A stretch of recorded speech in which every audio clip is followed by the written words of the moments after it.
नमस्कार दोस्तों कल देर रात को अचानक से पता चलता है कि भारत ने यूएस के डिप्लोमेट को समन किया है। देखिए, समन थोड़ा सा स्ट्रांग एक्शन हो जाता है, स्पेशली अगर हम यूएस के एम्बेसडर डिप्लोमेट की बात करें। इसमें क्या है कि आप सामने वाले को बुलाते हो, समझाते हो, डांटते भी हो कि भाई आपने ये क्या किया है। देखिए, 3 दिन पहले आपको याद होगा स्ट्रेट ऑफ होर्मुज के पास एक ऑयल टैंकर के ऊपर अटैक किया गया। अब इसमें इंपॉर्टेंट यह है कि उसमें 24 भारतीय थे, तो वो अटैक हुआ था, उसको कैसे जैसे करके हमारे सभी 24 भारतीयों को बचाया गया। लेकिन कल जो है फिर से खबर आती है कि एक और ऑयल टैंकर के ऊपर अटैक हुआ है, उसमें भी 24 इंडियंस थे, जिसमें 3 इंडियंस ऑलरेडी मिसिंग है। ये आप देख सकते हो खबर, India summons US deputy chief of mission after second ship attack in 3 days leaves 3 Indian sellers missing.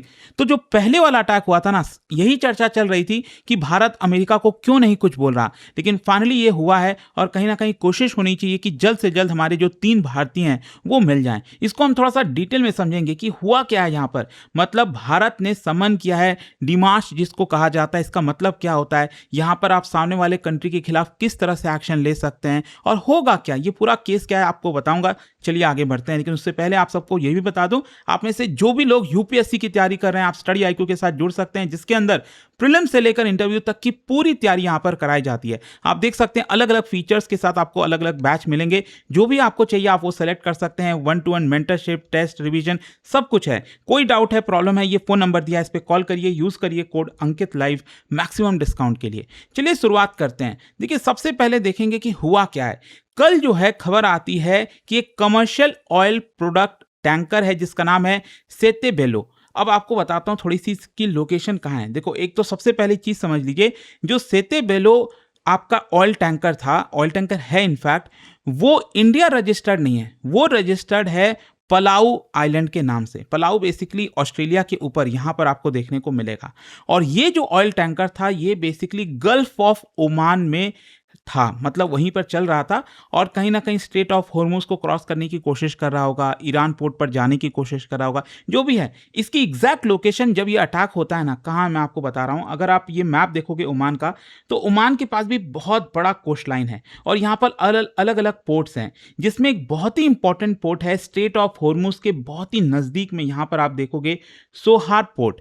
सोहार port के लगभग 20 नॉटिकल माइल्स दूर, मतलब ओमान कोस्ट के बहुत नजदीक आप कह सकते हैं, वहां पर अमेरिका के द्वारा इसके ऊपर अटैक किया जाता है। और जब अटैक किया गया 24 इंडियन क्रू मेंबर्स वहां पर मौजूद थे, जिसमें कैसे जैसे करके 21 इंडियन सेलर्स को बचाया गया। लेकिन अभी भी जब मैं वीडियो रिकॉर्ड कर रहा हूं तो 3 इंडियंस यहां पर मिसिंग है, जिसकी वजह से इमीडिएटली एक major search and rescue operation जारी किया गया है। और ministry of external affairs Bharat की, उन्होंने स्ट्रांगली इस इंसिडेंट को कंडेम किया है। साथ ही साथ जो वेसल है बताया जा रहा है उसको सीवियर डैमेज हुआ, क्योंकि यहां पर बड़ा अटैक करने की कोशिश की गई, जिसकी वजह से तुरंत इमरजेंसी इवैक्यूएशन एफर्ट जो है चालू कराया गया, क्योंकि क्रू मेंबर्स ने डिस्ट्रेस कॉल्स ऑलरेडी इशू कर दिए थे। अच्छा, ये जो इंसिडेंट है ना, समझिए क्या है कि काफी लंबे समय से आप सब जानते हो वॉर चल रहा है और इसकी जो लोकेशन है दैट बिकम्स वेरी इंपॉर्टेंट। क्योंकि जो पहला वाला अटैक हुआ था ना, वो एक्चुअली अगर आप देखोगे यहाँ पर जो ओमान का ये वाला पार्ट है, ये जो आइलैंड है मसीरा आइलैंड, उसके नज़दीक यहाँ पर हुआ था बताया जा रहा है। लेकिन ये आपका स्ट्रेट ऑफ होर्मुज के काफ़ी नज़दीक, और स्ट्रेट ऑफ होर्मुज को लेकर तो आप सब जान ही रहे हैं कितना ज़्यादा सिचुएशन खराब चल रही है। अच्छा, यहाँ पर थोड़ा सा आपको मैं सीक्वेंस बताता हूँ हुआ क्या था। जो टैंकर है बताया जा रहा है उसके अंदर पेट्रोलियम प्रोडक्ट्स थे, वो ओमान के नज़दीक जो वाटर है वहाँ पर ऑपरेट कर रहा था। और यहाँ पर इस एरिया में आप सब जान रहे हैं, जैसा मैंने बताया, मिलिट्री टेंशंस काफ़ी ज़्यादा चल रही है यूएस और ईरान के बीच में।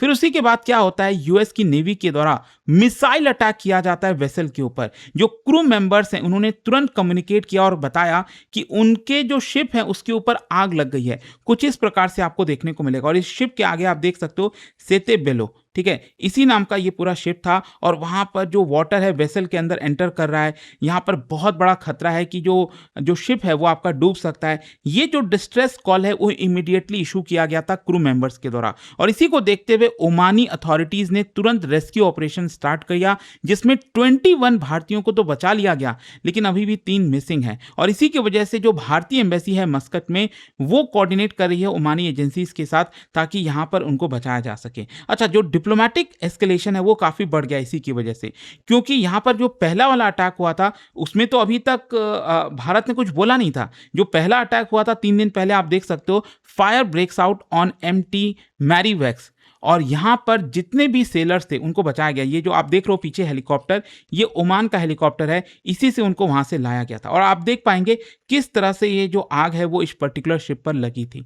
तो इसी को देखते हुए जो दूसरा अटैक हुआ, भारत ने फॉर्मल तरीके से इसका विरोध किया और कहा कि कहीं ना कहीं ये सही नहीं है अमेरिका के द्वारा जो किया जा रहा है, और डिप्लोमेसी में इसको कहा जाता है डीमार्श। मैं आपको बताऊंगा, लेकिन पहले तो ये समझिए कि भारत का जो रिस्पॉन्स है, भारत ने एक तो इस अटैक को कंडेम किया है, अकाउंटेबिलिटी डिमांड की है कि आखिरकार क्यों हुआ ये, यहां पर डिप्लोमेटिक चैनल्स ओपन किए गए। इनफैक्ट मैं आपको स्टेटमेंट भी दिखाता हूं जो गवर्नमेंट ऑफ इंडिया के द्वारा जारी किया गया है। We condemn the attack on the commercial vessels सेते बेलो off the coast of Oman earlier today, और यहाँ पर 24 इंडियंस के बारे में बताया गया जिसमें 3 मिसिंग है।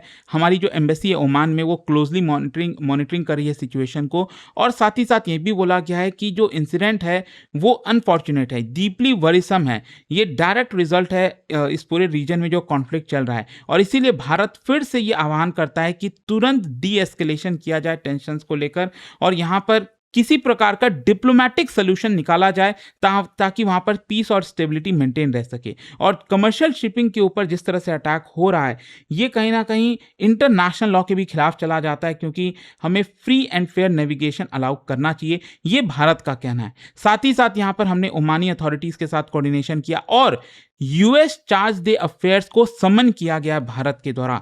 और इंपॉर्टेंट इसलिए हो जाता है क्योंकि इंडियन लाइफ्स खतरे में इस समय है, यहाँ पर जो इंटरनेशनल नॉर्म्स है उसका वॉयलेशन हो रहा है।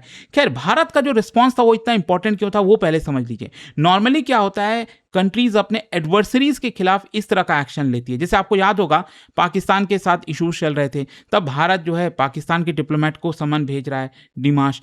तो एक स्ट्रैटेजिक पार्टनर के खिलाफ ऐसा करना, यूएस देखो भारत का स्ट्रैटेजिक पार्टनर है, और यहां पर आप देखोगे भारत और यूएस करेंटली बहुत सी चीजों को लेकर कोऑपरेट कर रहे हैं, डिफेंस हो, इंटेलिजेंस हो, ट्रेड, इंडो पैसिफिक, बहुत सी चीजों को।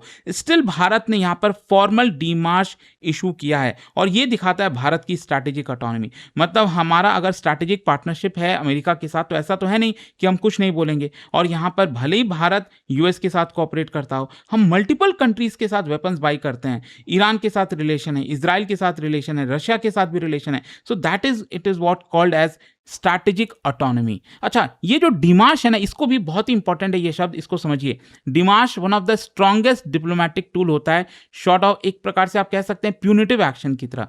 ये ऑफिशियल कम्युनिकेशन होता है जिसके थ्रू गवर्नमेंट अपना डिससेटिस्फैक्शन जताती है, क्लैरिफिकेशन मांगती है कि भाई ये क्यों हुआ है, प्रोटेस्ट दर्ज करती है। हो सकता है इसको लेकर भारत ने ये भी कहा होगा कि आप हमारा साथ दीजिए, आप हमारे जो 3 भारतीय गायब हैं उनको खोजने में मदद करिए।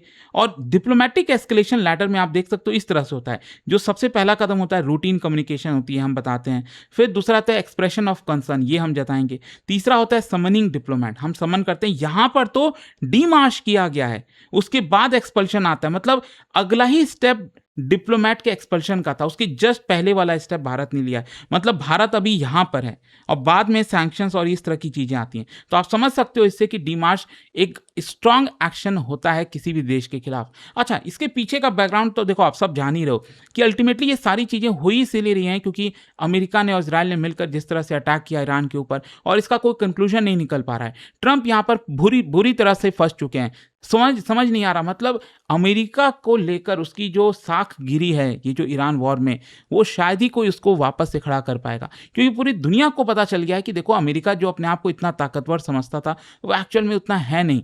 जरूरी नहीं है कि हर जगह उसकी जीत हो। और यहां पर अगेन आप देख सकते हो इतना ज्यादा फ्रस्ट्रेट हो गए हैं ट्रंप की वापस से कल रात को ट्रंप ने कहा है going to hit them very hard, फिर से हम ईरान के ऊपर बहुत बुरा स्ट्राइक करेंगे। और जो पेजेश्कियन है ईरान के राष्ट्रपति, उन्होंने कहा है कि वो ट्रंप का डेस्परेशन दिखा रहा है। ठीक है, खैर जो भी है, यहाँ पर भारत इतना कंसर्न क्यों है? देखो ऑब्वियस सी बात है, इंडियन सिटीजन्स की बात हो रही है। Hundreds of thousands of Indian sellers oil tankers में, कार्गो शिप में, मर्चेंट वेसल्स में, मतलब वर्ल्ड का लार्जेस्ट सी फेयरिंग पॉपुलेशन है भारत का। मतलब दुनिया में कहीं पर कोई अटैक होता है ना, कहीं पर किसी शिप के ऊपर अटैक होता है, तो अक्सर आपको देखने को मिलेगा उसमें भारतीय क्रू मेंबर्स हैं, क्योंकि सबसे ज़्यादा वही काम करते हैं। और 3 इंडियन नेशनल्स का डिसअपियर होना, गायब होना, ये कहीं न कहीं फॉरेन पॉलिसी में एक प्रकार से पॉलिटिकल इशू की तरह हो सकती है। देखते हैं इसको लेकर क्या होता है, लेकिन अगेन दूसरा एनर्जी को लेकर तो कंसर्न ही है कि इतना सारा ऑयल वगैरह आता है। बाकी इंडियन डायस्पोरा की हम बात करें, 9 से 10 मिलियन इंडियंस की जीवन जो है वो गल्फ कंट्रीज़ में है। तो यहाँ पर जो कम्युनिटीज़ हैं वो यूएई में, ओमान में, सऊदी अरब, इन कई जगह वो काम करते हैं। इंडियन वर्कर्स हैं, रेमिटेंसेस की तरह आता है। अच्छा, यहाँ पर भारत साइलेंट क्यों नहीं रहा? क्योंकि जैसा मैंने बताया, पहला वाला जो इंसिडेंट था वहाँ पर भारत चुप था। ऑल्दो उसमें आप कह सकते हैं कि 24 भारतीय थे, उन सभी को बचा लिया गया। तो हमने भी चलो कहा कि चलो कोई नहीं, it's one of the incident, कुछ बात नहीं। भारत सरकार ने भी यहाँ पर कुछ बोला नहीं होगा। लेकिन यहाँ पर तो हुआ क्या है कि फिर से आपने अटैक कर दिया, उसमें भी 24 भारतीय हैं और यहाँ पर 3 तो गायब ही हो गए। तो पहला तो क्या है कि इट वुड सिग्नल, अगर हम नहीं करते ये प्रोटेस्ट, तो ये दिखाता कि जो भारतीय सिटीजन्स हैं उनकी जीवन क्या होगा, उनका जीवन को लेकर कभी भी कुछ भी हो सकता है, और क्या भारत कोई एक्शन नहीं लेगा। तो ये भारत एज अ प्रोटेक्टर की हम बात करें ना, जब भी कहीं कोई संकट होता है, भारत यहाँ पर मिशन लॉन्च करता है ताकि सभी भारतीय को लाया जाए। तो अगर हम ये एक्शन नहीं लेते तो शायद ये दिखाता भारत कमजोर है। फिर एक और चीज़ है, दैट इज़ कि भारत का long standing support for freedom of navigation है, वो भी ये दिखाता है। And that is why India didn't, मतलब यहाँ पर हम साइलेंट नहीं रहे। जहाँ तक सवाल है कि इसका यूएस और भारत के ऊपर क्या कोई बहुत बड़ा इंपैक्ट आएगा, ऐसा भी लगता नहीं। जो इंपैक्ट लाना था वो तो ट्रम्प कर ही चुके हैं, टैरिफ को लेकर क्या ही बोलना है। लेकिन शॉर्ट टर्म में यहाँ पर यही है कि डिप्लोमेटिक कंसल्टेशन होगा, वॉशिंगटन से क्लैरिफिकेशन लिया जाएगा, रेस्क्यू एफर्ट चलेगा। ऐसा नहीं है कि कोई सैंक्शन लग जाएगा, ब्रेकडाउन हो जाएगा रिलेशन। लॉन्ग टर्म में हाँ, यहाँ पर भारत के लिए एक बड़ा संकेत है कि जितने भी हमारे सी फेयर्स पॉपुलेशन हैं जो टैंकर्स वगैरह में काम कर रहे हैं, उनके सुरक्षा के लिए और भारत क्या क्या कर सकता है, ये कहीं ना कहीं हमें सोचना होगा। तो देखते हैं आगे क्या होता है इसको लेकर। बट आई होप कि ये जो खबर आई थी कल वो आपको पता चली होगी। जाने से पहले एक बहुत ही इंटरेस्टिंग क्वेश्चन, क्या बता सकते हो जो पोर्ट ऑफ ग्वादर है, क्या आपको पता है? पोर्ट ऑफ ग्वादर हमेशा से पाकिस्तान का नहीं था। ग्वादर पोर्ट जिसको कहा जाता है, जहाँ से सीपैक जो है वो गुजर रहा होता है, बलूचिस्तान में है, ये अक्सर अटैक्स होते रहते हैं। तो ये जो ग्वादर पोर्ट है वो पहले ओमान के पास था। जी हाँ, ओमान ने इसको बेचा था पाकिस्तान को। क्या बता सकते हो कि एग्जैक्टली कब तक ये ओमानी कंट्रोल में था? और इसका जो राइट आंसर है आप सब जानते हैं, मेरे इंस्टाग्राम पर तो मिलेगा ही, वहाँ पर अगर आप नहीं हो कोई बात नहीं, टेलीग्राम से ले सकते हैं इसका सही उत्तर। और दोस्तों, जैसे मैंने आपको बताया, अगर आप यूपीएससी की तैयारी कर रहे हैं, कोई भी बैच चाहते हैं, आपको बस यूज़ करना है ये कोड अंकित लाइव। एंड देखिए हमारे जो बैचेस हैं इसमें 2027, 28, 29 अलग अलग साल के अलग अलग बैचेस मिलेंगे। प्रीलिम्स से लेकर इंटरव्यू तक की पूरी आपको तैयारी मिल जाएगी। इसके अलावा यहाँ पर फ़ोन नंबर दिया है, कोई डाउट है, प्रॉब्लम है, इस पर कॉल करिए। 1-to-1 मेंटरशिप कैसे अवेल करना है, रिवीजन टेस्ट, ये सब कुछ आपको यहाँ पर दे दिया जाता है। स्टडी IQ IAS, आपका सिलेक्शन हमारा मिशन।